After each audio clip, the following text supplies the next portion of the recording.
0.139 of a second clear of Bastianini in second place. That would be a big improvement, and Bastianini's qualifying as well. In fact, you've got to go all the way back to the opening Grand Prix in Qatar under the night lights in March for Bastianini's last front row start. And we all know what happened that night, Simon. He started the season in sensational fashion, winning in emotional circumstances for the Gresini team. This would be top result for Miller Bastianini and Mir if they can stay in that top four.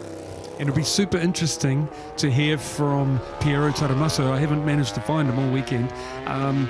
If it is going to come down to a tyre management at all. I mean, I think not, because you spend so much time in the centre of the tyre here, not on the edge. Lap cancelled for, oh dear, Aleix Espargaro. Yeah, not too damaging right now for Aleix, because he's down in 5th place, and given the fact that he's had problems all weekend in the braking zones on that factory April, and the fact that he was in Q1, I think if you'd offered him a place in the middle of that second row at the start of the afternoon, he probably would have said, where do I sign up? So, but the reason I was saying that about the tyre management is how good Bagnaia is at it, you know, towards the end of the race. But I don't think it will be a tyre management race here. Certainly one of the best in that regard, isn't he? And now Bastianini, now then Pekka Bagnaia had a superb second sector. Time just went away a little bit in that third, but this might though well be good enough for the front row here from the inform Italian. It is indeed.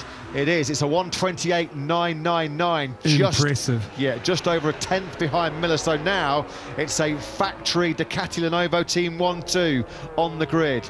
Looking at the grid, it's a Ducati lockout of the top four.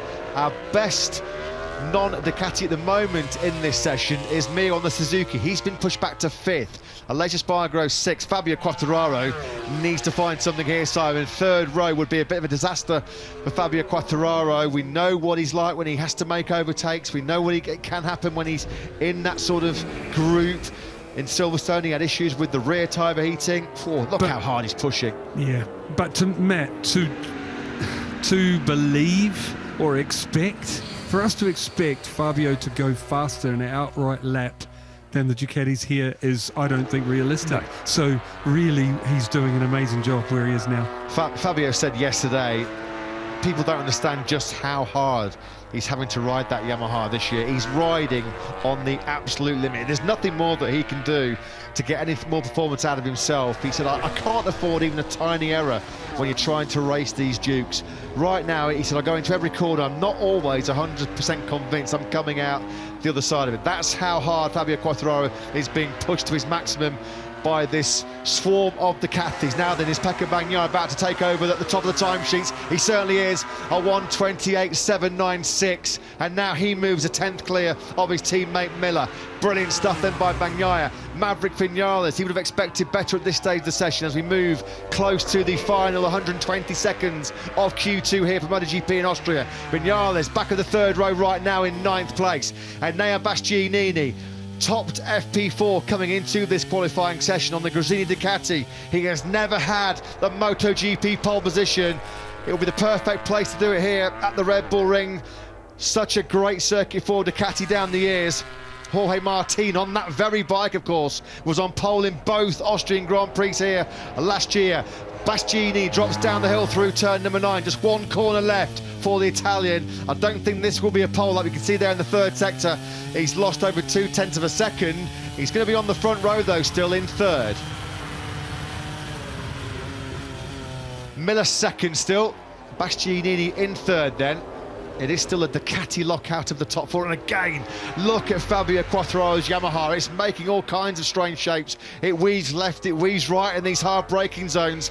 This is a man being pushed to the absolute limit. He's pushing himself and that motorcycle to places no other rider can do, and he does find some more speed here. Great job this by Quartararo. He's gone up to 5th now. He's the best of the non-Ducatis with a 1:29.219. Simon, he is pushing. There's nothing more that guy can do when you watch on the outside. All I'm thinking is the opposition are in trouble with Fabio riding like this, and Aya's on another one while we're talking, but Fabio riding like this, getting so much practice riding absolutely on the edge. If Yamaha turn up with something good next year, the opposition are in trouble. Yeah, it's stunning to watch Quartararo. It's almost been so much this season, Quartararo versus the Italian manufacturers on his own, hasn't it, really, on occasion. Bastianini again, strong in the first two sectors, a little bit like Luca Marini was in Q1 just before this session. He's not lost as much time though this time around, has he, in that fourth sector now? It's all going to be about the edge grip through turns 9 and 10, and then the drive grip that he can find coming out. Look at this as well from Quartararo. Quartararo 2,000 up in the first sector. Bastianini charged towards the line. The checkered flag is out, and he has taken pole. The beast flying here in Austria, a 1:28.772. The Gresini Ducati team love it. Is that a first pole position in the hands of Enea Bastianini?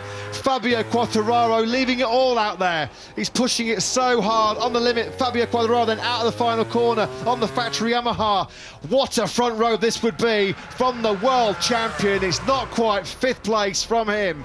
He still remains the top non-Ducati rider. We saw how hard he was working on that factory Yam. A 1:29.003 from Quartararo. The best he will be then is fifth. Hats off to Fabio. Second row on the Yamaha.